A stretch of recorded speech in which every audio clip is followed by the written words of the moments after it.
All right, so we're going to go ahead and get started for today. So we're wrapping up. We've wrapped up our discussion of primes. We're now talking about modular arithmetic and congruences. So congruences, two numbers are congruent if their difference is divisible by n. And this is an equivalence relation. So we get equivalence classes, which we call our congruence classes. And so to make things a little more convenient for doing multiplication and addition and subtraction, we have the following corollaries of the theorem we proved in last class. Two numbers are congruent if and only if they define the same congruence class. So first up, I think I mentioned it out loud, and we started maybe working with it last week, is the following. Suppose we've got some n greater than 1. Remember, that's what we're thinking about, numbers being congruent modulo that n. So that's what that n is telling us. What is our congruence modulo that n? So it's an integer. And we can think about the remainders when we divide by n. So our division algorithm tells us our remainders are non-negative between 0 and our divisor. So R is that remainder when we divide a number a by n. And so what we can just consider is instead of this congruence class defined by a, we can just consider the remainder. So it suffices to just consider these remainders. All right, so that corollary, that boils down to something we have in our homework, and actually something now that which really just follows from a previous homework, but let's think about what we're using here. We're just saying that if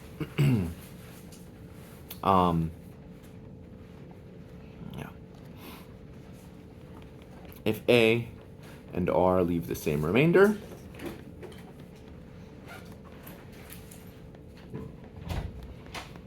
when divided by n, then they're congruent modulo n. So I think that's the way that it's stated in this homework. But let's expand on that definition a little bit more. A congruent to r. Again, that just means their difference is divisible by n. That's our homework 1 problem. Two numbers are congruent modulo n, or they have the same remainder when divided by n, if their difference is divisible by n. Awesome. So that's what we're just using. This is the underpinning. That's why we have that exercise. So we might as well not worry about what these difference equivalence or congruence classes are. We might as well just narrow it down to our congruence classes 0 through n minus 1. Those are our possible remainders. Remember, remainders are non-negative up to our divisor, up to not including our divisor. Okay, so you can think about, if we're thinking about our congruence classes, the only ones we need to consider are these n congruence classes, starting at 0 up to n minus 1. Awesome. So if we get something inside that bracket after doing arithmetic that's greater than n or less than 0, you can just divide by n and take the remainder, and that's going to be our result. Awesome. And so this just boils down to when it says there are exactly n distinct congruence classes. Well, right here we're saying everything else can be written in terms of one of these congruence classes. Just find your corresponding remainder. These are our possible remainders when we divide by n. And then we need to make sure that, we know everything can be written in terms of one of these remainders. And then we want to make sure that these are actually distinct things. But if we take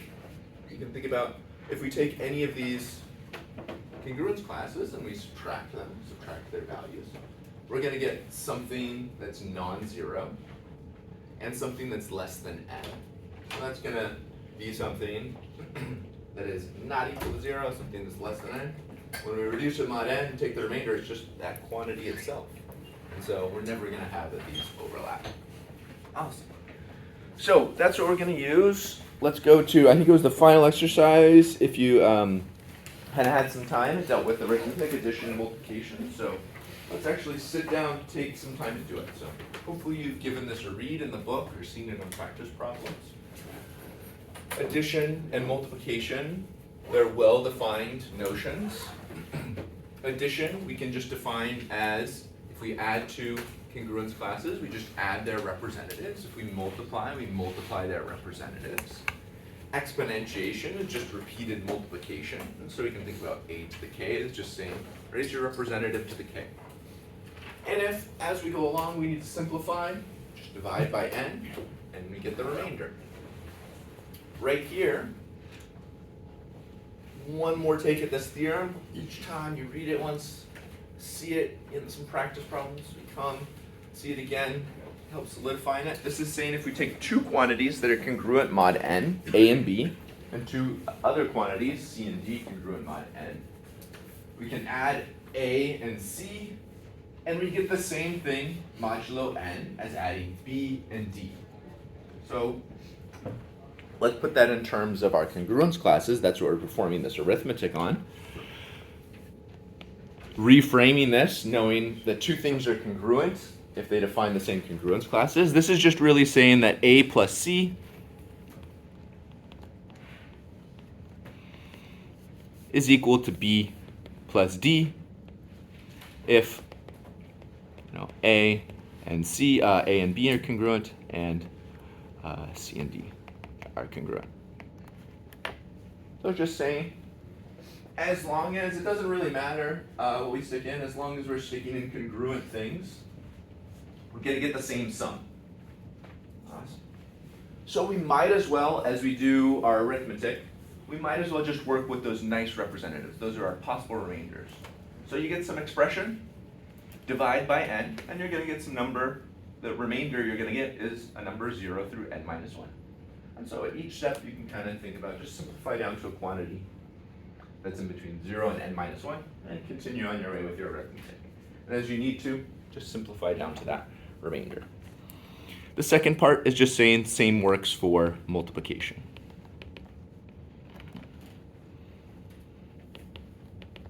As long as we are taking our representatives to be congruent things, we get equivalent expressions. This is multiplication.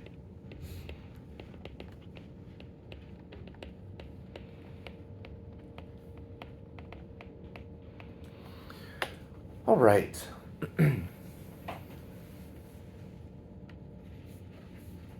So, if we're looking at the following congruence classes, 0 through 5, we can think about what could these be the remainders for if we're choosing some n.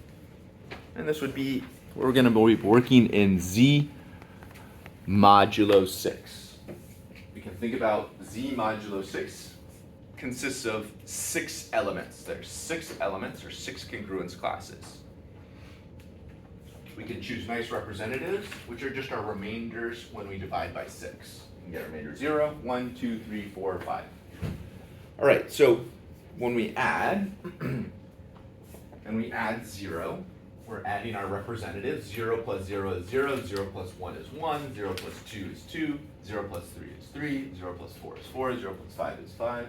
We never go over 6. We don't need to divide by 6 and kind of reduce down to some remainder between 0 and 6. And so z is just really working as before as this nice additive identity. We add by it, and we get the same quantity. And so for now, it's very clear we're working on z6, and so I'm just going to be kind of dropping the brackets just to make things a little simpler, right? Now let's think about 1. Again, the way that we do multiplication and addition, as defined, is we just add up our representatives, and if we need to, we divide by n, we divide by 6, and take the remainder. 1 plus 0, 1, 1 plus 1, 2, 1 plus 2, 3, 4, 5, and now we get to this one, where we actually need to take a remainder. 1 plus 6 is 6. We want to rewrite this in terms of our remainders when we divide by 6. 1 plus 5, 6. 6 modulo 6. What's the remainder when we divide 6 by 6? 0. 6 divided by 6 leaves remainder 0. Awesome. All right. Okay. So I heard a couple people pipe up. Let's see if we can fill in a couple more of these. 2 plus 0 is 2. 2 plus 1 is 3. 2 plus 2 is 4. 2 plus 3 is 5. And let's think about this again. We need to do a little bit of simplification here. 2 plus 4, that's 6. A few more people can chime in. What's 6 modulo 6? What's our remainder? 0. What's our next one? Probably going to be 1. 2 plus 5 is 7. And we can ask ourselves, what's the remainder when we divide 7 by 6? And we get 1. Awesome. So we're kind of starting to see a pattern, hopefully, arise. 3, 4, 5. Next one, 0.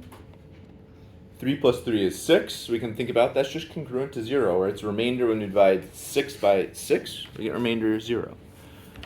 4 plus 3, 7. Divide by 6, we get remainder 1. 3 plus 5 is 8. Divide by 6, we're left with remainder 2. Sometimes people refer to this like modular arithmetic, sometimes as like a clock. You can think about a clock. The arithmetic you're just doing is modulo 12, right? If you wanted to like add up your hours, right? 3 a.m. plus, I don't know, an additional 9, or maybe an additional 10 hours. So 3 a.m. plus an additional 10 hours. That brings you back around to 1 p.m. Same sort of arithmetic we're doing here. Kind of think about it's 6. 6 is congruent to 0. Kind of go that way. So very similar. Except we don't call hour 12 0 for some reason. We just refer to it as 12. Sometimes people think about this as like kind of a clock. Clock arithmetic I've heard mentioned as well.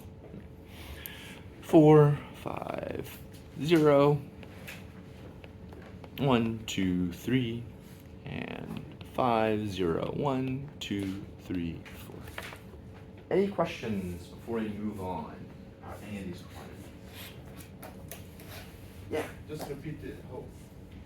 How will you find the 0? Great. 0? Yes, any 0. Yep. And yeah, exactly. 0. Yeah. That is referring to things that are congruent to 0 mod 6. Things that are congruent to 0 mod 6. We can ask ourselves, we want to write things in terms of our remainders. Remainder 0 is definitely a possibility. When are we congruent to remainder 0? When we leave remainder 0 when divided by n.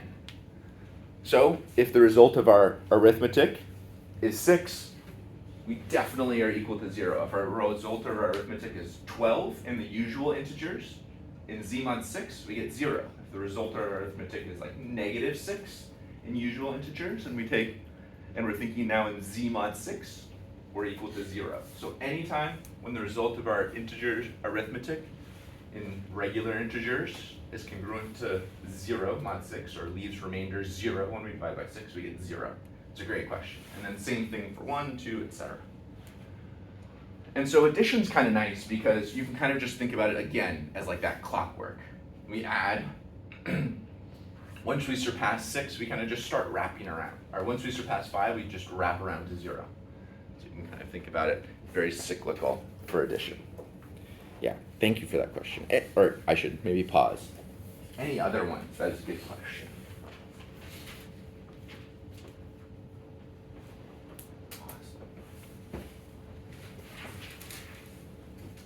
And so you can kind of think about, yeah, let's do this one more time. So that would just be for any sum. But you can kind of see where, again, it's cyclical. We start maybe at 2, add 1, we get 3, add another one, we get to 4, add another one, we get to 5.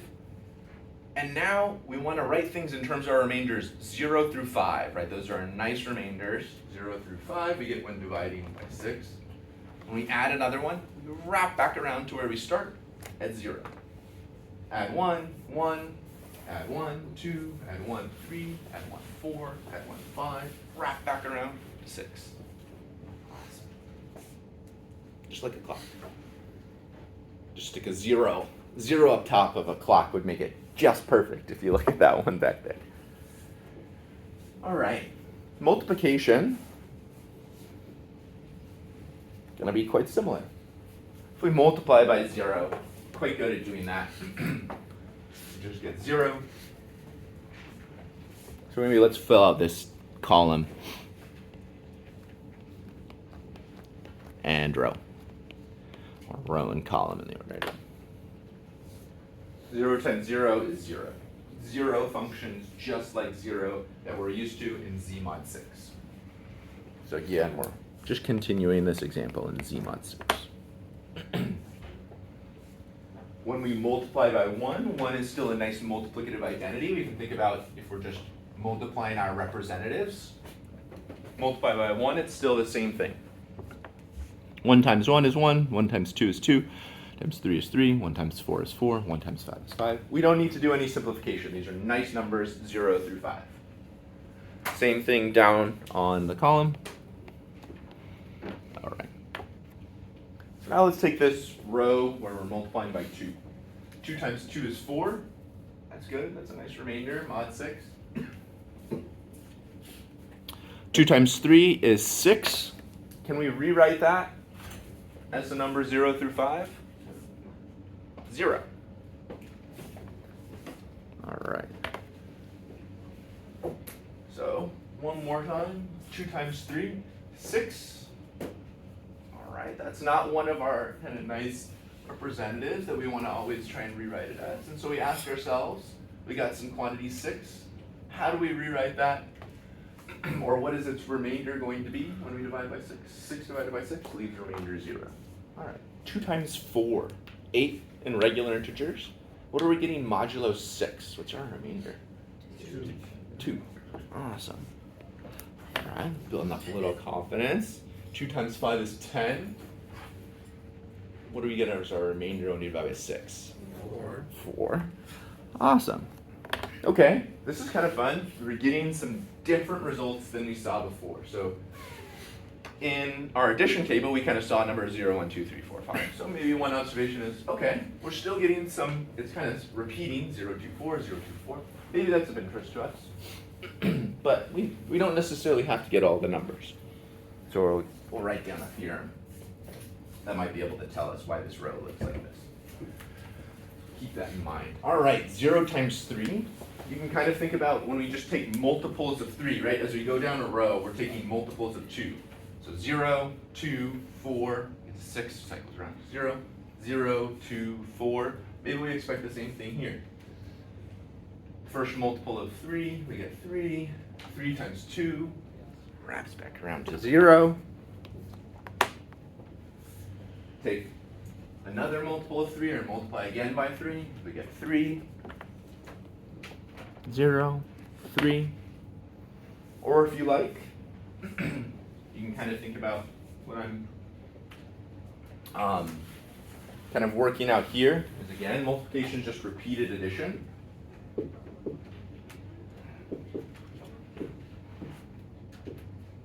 And so I just want to kind of describe 2 features of this that maybe you might take as a takeaway. We're saying multiply 3 by, or add 3 to itself 3 times. That's what multiplication by 3 is. Add 3 times. And think about, it's bad, I brought a better one.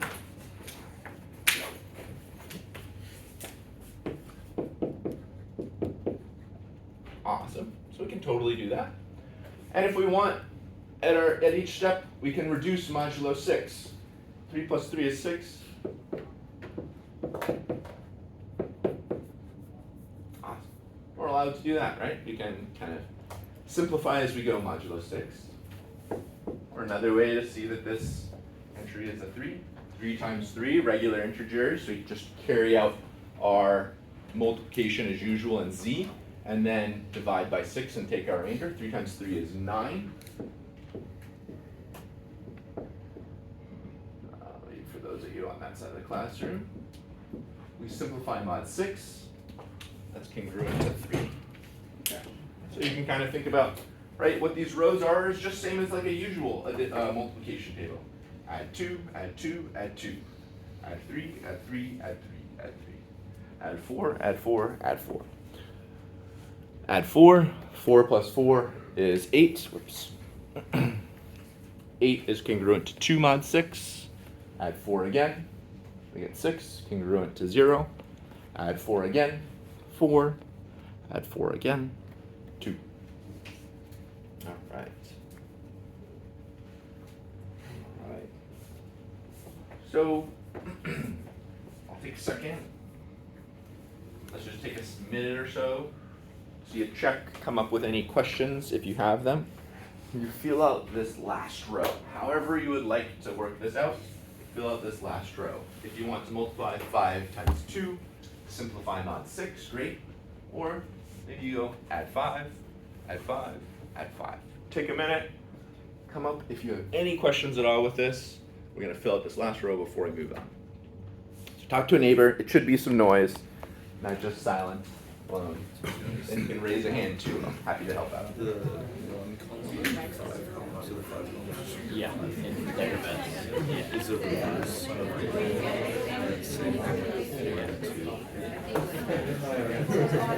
wonder if that's always.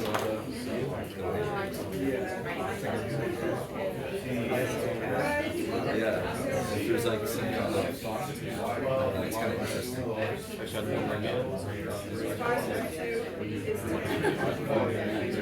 Just eating recall. Follows the same rules. It's like a mental math. Are you good at mental math? Oh, this is for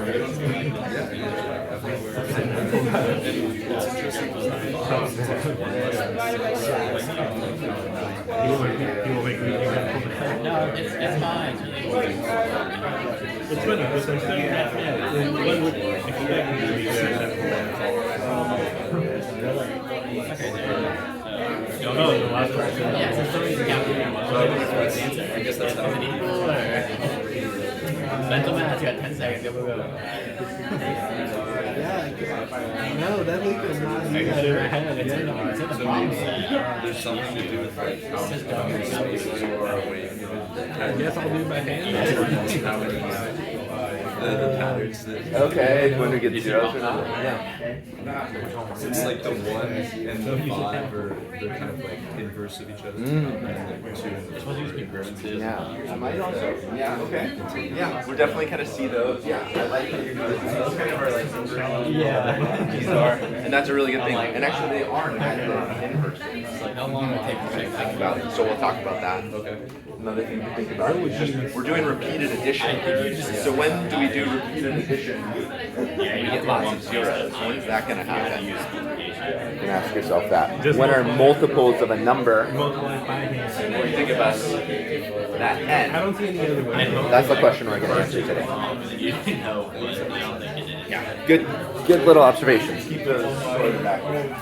Yeah. All right, so let's bring it back up to front here on the slides. Apparently we're losing. Really? It says a congruence. I heard some different good discussions going on. Maybe let's see. I'll fill this in as we mentioned. 5 times 2. We can just multiply as usual in integers, and then our answer, our resultant answer in C6 is just going to be a remainder when we divide by 6. 5 times 2 is 10. Leaves a remainder of 4 when we divide by 6. Right. That's 6 plus 4 is 10. 5 times 3, 15. Leaves a remainder of 3. 5 times 4 leaves is 20. Leaves a remainder of 2. Right, that's 18, a nice multiple of 6, plus 2. And lastly, 5 times 5 is 25, or 24 plus 1. We have that remainder of 1. And so I heard some nice observations. One I want to point out that we'll return to, it seems like this row is just the opposite of this one.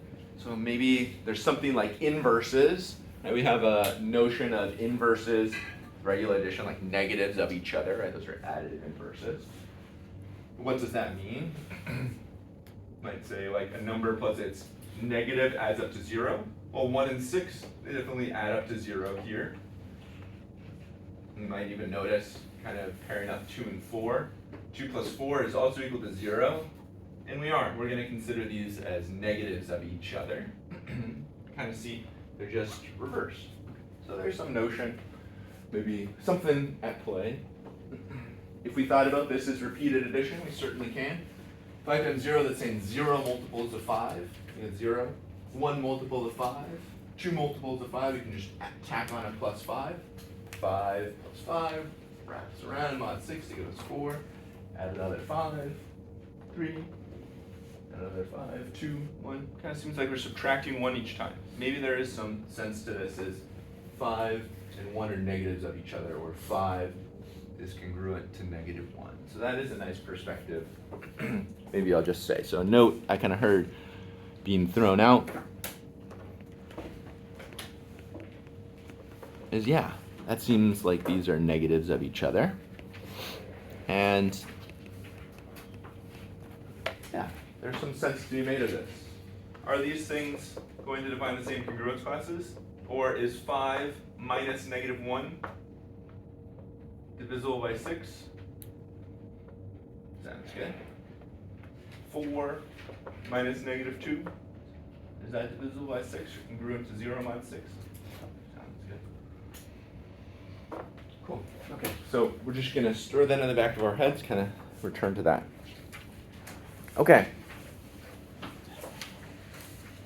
That was, we did addition and multiplication tables. Oftentimes we do lots of multiplication or lots of subtraction, and you're like, man, I don't really want to plug that number into my calculator. Like, I probably need a calculator to do this. And so let's use one more time the fact that this arithmetic is well defined, right? We can first multiply and then reduce modulo n, or maybe we can first reduce modulo n and then multiply. Right? Either of those worked. Here we multiply, right, and then reduce mod 6. Or we can think about, we can also do some simplifications mod 6, right? First just take a 3 plus 3, simplify it, and then add another 3. Makes it easier. Same idea here. Okay, so to tackle this problem, what I suggest, and I'll give you another minute or two. I want to return to that slide. This is an exponentiation 5 to the 2000th power. That just means multiply 5 by itself 2,000 times. And so the hint is, can you maybe rewrite this? So for both of these, maybe a good first step is the following. Right, this is how we defined exponents. And let's see if we can simplify 5 modulo 4 first. And then you can think about, is there a nice way of writing 4 modulo 5 that will help us take the exponentiation? Cool. Take a second, make some noise, raise a hand if you have a question, talk to your neighbors.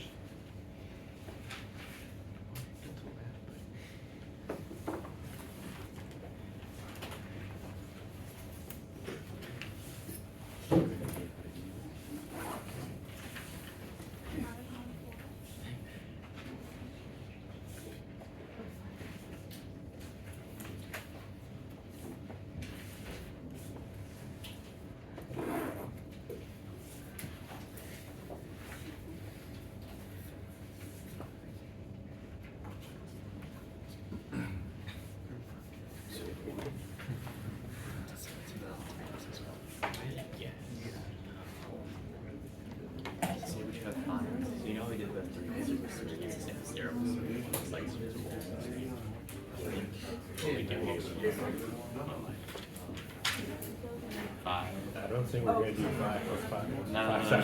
Because 5 times 5 is 25. Yeah. And the 5 is 25 times 5 is 125. Yeah. Wait. Yeah. I think you basically keep going until you find it. Its first divisible by like 4. And then you can cancel out, say, 6 terms.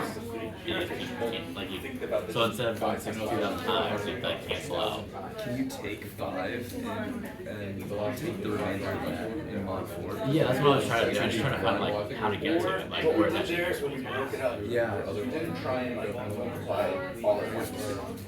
We didn't have to use 3 plus 2. But that's what I'm saying. So there's a trivia way we can simplify it to like six fives, and then you count how many sixes, you can cancel out like 6 fives, and just see what the remainder is. I don't know.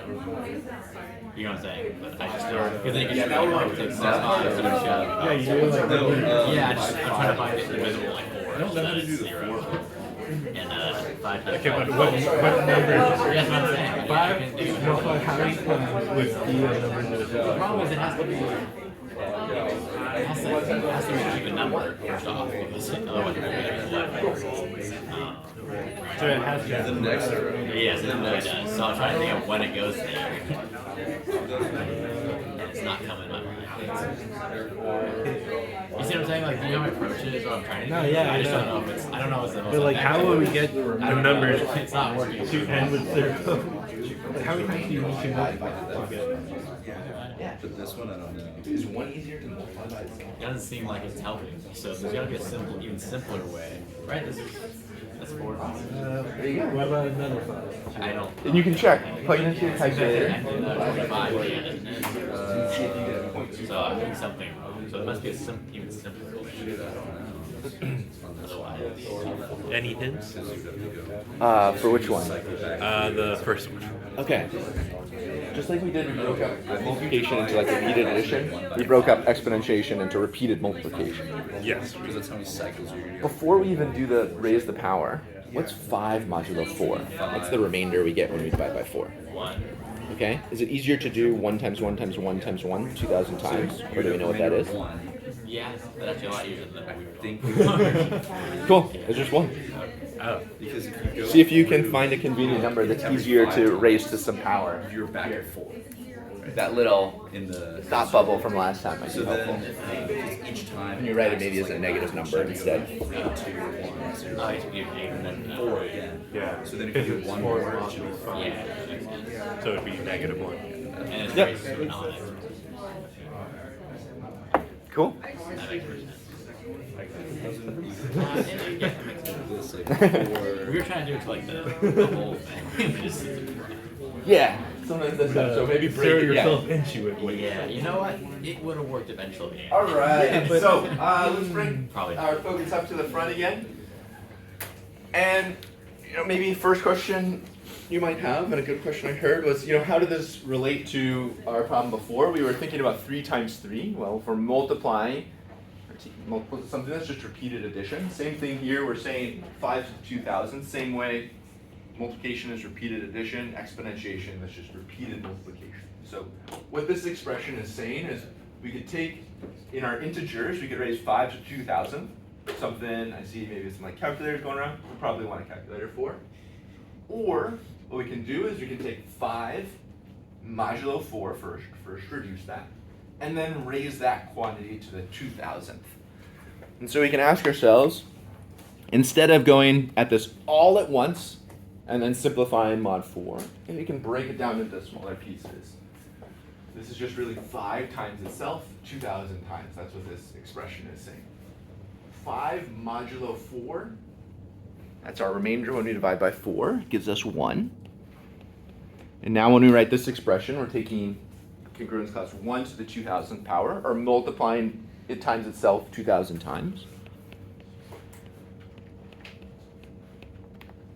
Or we can just think about, we can take 1, multiply by itself 2,000 times, and then reduce mod 4. 1 to any power, what do we get? Awesome. Nice way we can work out arithmetic here. And so one more time, what are we doing when we're taking that exponent like kind of inside and outside of the bracket? Oh, don't worry, I'll be right back to this slide.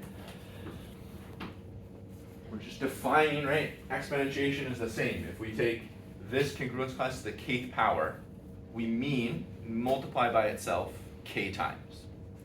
How did we define multiplication of two congruence classes? Multiply their representative. So we're just saying take that representative and multiply it k times. So if you take that congruence class, raised to the k, it's the same thing as just taking that representative and raising it to the k.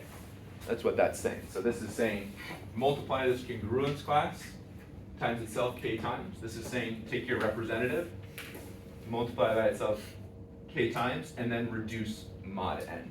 And so it's fine whichever order we do. If we want to first keep multiplying in z and then simplify, or if we want to simplify first and then exponentiate. So that's what we did. And make this problem much easier by first just considering 5 modulo 4 and then raising it to the 2000th power. And now, this might be a little more tricky. I've said at the end we want to write our answers down. Like our final answer should be some remainder when we divide by 5. So it should be some number 0, 1, 2, 3, or 4. But if along the way maybe it's nice to think about some negatives. We might be able to use some negative numbers as well. Sometimes those are convenient. And so that would be my hint. What's a negative number that 4 is congruent to mod 5? Negative 1. Negative 1. That's not too bad to exponentiate. So maybe let's start off with that. What's negative 1 to the 2001 power? Negative 1. Odd power of 1. Awesome. Odd number of ones of negative 1, so you get a negative 1. We didn't use the calculator at all. We just used our rules of arithmetic. Cool. Questions? Yeah. So we would consider that negative 1 as a reminder. So how? I want to be, yeah. I'm just gonna pause there. Not quite that negative 1 is the remainder, but we can always swap these out for equivalent or congruent numbers modulo 5. And so our final answer, and I really like that, and we're saying, okay, negative 1, our final answer, maybe a good question is that a remainder when we divide by 5? We want to write our remainders by the division algorithm when we divide by 5 as 0, 1, 2, 3, or 4. And so I probably shouldn't have stopped there. What should we simplify this in the end to so that it's some number 0 through 4? 4. Yeah, so I think that answers first part of the question that maybe you had. Sorry for cutting you off, but that might, I caught myself. Thank you for that. So that's, we want to write our final answer. But along the way, if it's convenient, we can always plug in congruent values modulo our n. That's what we said at the first part of class. If two numbers are congruent modulo n, they define the same congruence class. Awesome. I think that was the first part of the question. Did that answer it? Okay, cool. Yeah, great question. And so if we're saying like our remainder or our final answers, just to clarify one more time, we do some modular arithmetic. At the end, we want to write it. We're working in z mod n. We want to write it as some quantity 0, 1, 2, 3, all the way up to n minus 1. Along the way, maybe it's convenient to introduce some negatives or multiply in z and then reduce modulo 5. Do some more arithmetic, then reduce modulo 5, things like that. Other questions? Yeah. So it means that from 0, 1 to 1, it does not equal 1. 1 does not equal 1. No, from 0, 1 to 1, between the yes, 1? Mm-hmm. it's not equal to number 1. So, great question. Yeah. There are two things that we've seen. Yeah, great question. This and this, how are they related? Yes. Great question. This is an integer. This is an element of some z mod n. Great question. Yeah, so the quantities we're working with is we're working with elements in z mod 4. They're related to the integers. Their arithmetic works much like the integers, except there are 4 elements here, 0, 1, 2, 3, or that's what we want to reduce our final answer down to. And they're like infinitely many integers. And so what we're in abstract algebra, we're abstracting the notion of 1. 1 is a number we can multiply an element by and get that element back. Sometimes we call that a multiplicative identity. 1 times any integer is just that integer. And same thing, congruence class of 1 in Z mod n, it's some quantity you can multiply by and get that congruence class back. So different quantities. This is actually a set of all things congruent to 1. This is just the number 1. Does that? Because when we use calculator, we find nothing. Exactly, and so I'd recommend, I've written all these problems so you don't have to use a calculator. Yeah, yeah. Does that answer your question? Oops, sorry. Did that answer your question? Yeah. Okay, yeah. Two different things. And maybe I'll just say convention.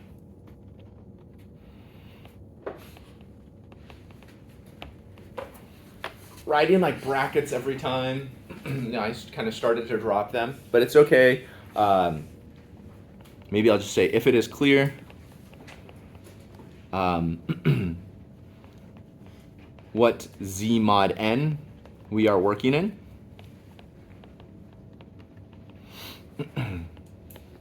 We can omit the brackets. So just a convention. If you're not going to confuse yourself and you've clearly stated what Zn is, you can drop the brackets if you like. So I'll give an example. I'll try and stick with the brackets so it's clear we're working with congruence classes or we're doing some modular arithmetic. So I'll try and keep that up just as I did in this problem. But if you want to, I'll kind of give an example of maybe how you could write some things.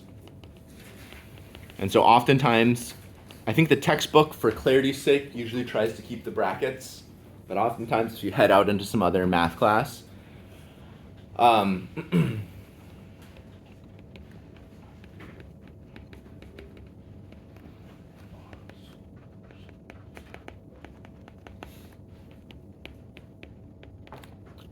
someone could, out on the street, wants to test your math knowledge. What are the solutions to this equation equal to 0? Now you can actually have solutions. If you want, you can think about, we can drop the brackets. So here's another, just more examples of how to do some arithmetic. We can square a number, we can add it to 3 times the number, we can add it to 2. If we're working in Z6, we're thinking one more time, we're thinking about the quantities 0, 1, 2, 3, 4, and 5. So those are going to be our congruence classes. In particular, arithmetic, we're abstracting the notion of usual arithmetic for the integers, and now we're applying it to this 6 element set. One more time, we've got 6 things in here. They're the numbers 0, 1, 2, 3, 4, and 5. Those define our congruence classes. And if we get some other number than 0 through 5, we can always reduce it and rewrite it in terms of one of those. We just divide by n and take our remainder. So that's how arithmetic works here. And so we can kind of think about, x equals 0. Or let's make a little table here.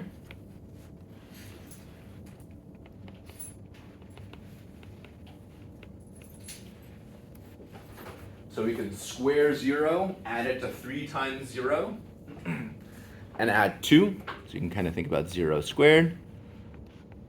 And if it's clear, one more time, remember this is, if we're in our proof, making sure our reader knows which Z mod n we're working in, we can write out our expression like this and think about that 0 plus 0 plus 2. X equals 0, 1. 1 squared is 1, plus 3 is 4, plus 2 is 6.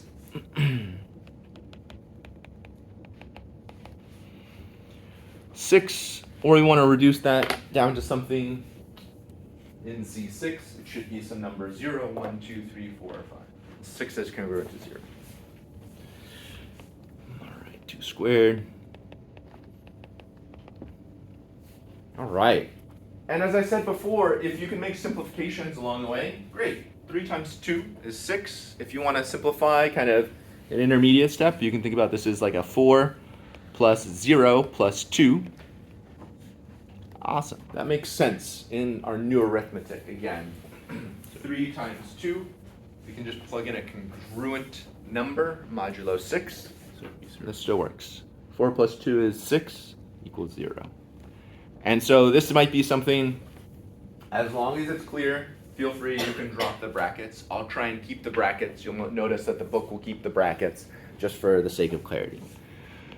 But oftentimes, maybe if I talk to you in the next math class, see you in together, I might drop the brackets, okay? So you could fill out the rest of this table. And so we already see we've got some solutions to this polynomial equation. Already 1 and 2.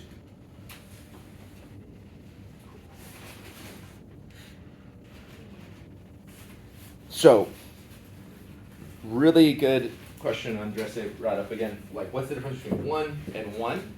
If we want to make sure either we're saying those brackets and we're making clear what Z mod n we're working in, or if we're dropping it again, saying, really clarifying now if we write 1, is this considering 1 as an integer, or are we considering 1 as some like congruence class in Z mod n?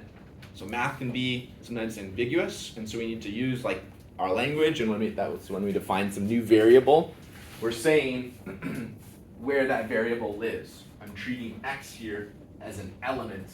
I'm treating x here as an element of Z mod 6. Awesome. So I think just underscore that point all along. I've been saying if you write down some new letter, is that an integer? Is it an element in Z mod 6? Is it a real number? Is it a rational? Really kind of underscores that, what we need to do. All right, lastly, to wrap up this modular arithmetic, you can highlight what properties it satisfies. We're going to see these properties. These are nice properties that we want to abstract in this class. And you might notice these line up. So we're treating A, B, and C as elements in Z mod n. So this addition, you can kind of think about, right, if you like, this is addition in Z mod n, we're treating these as congruence classes. Write these as these are our 3 elements, if you like. And we can ask, like, what are properties of the integers? Normal integers are still satisfied by these. Well, if we add 2 of them, we still get some element in Z mod n. We can always reduce it down to one of those numbers, 0, 1, 2, up to n minus 1. So the name we give to this property is, and I've been saying all along, you can add, multiply, subtract integers, you still get an integer. For a lot of those divisibility proofs, that's like the underpinning of what you're using. We call this closure under addition. And again, that's just saying when we take 2 congruence classes and we add them up, we can reduce mod n, and we still get something that's an element here. Like our addition and multiplication tables, we didn't like fly out of our realm we're working in and get something that doesn't exist in Z mod n anymore. We've got associativity, that's the name we give to how we associate our parentheses. And don't worry, I'm just putting these up for reference now. If you don't jot them all down and get them all, they'll come up again. These slides are in PDF, and I even write them out in the next slides when we see them again. So associativity of addition.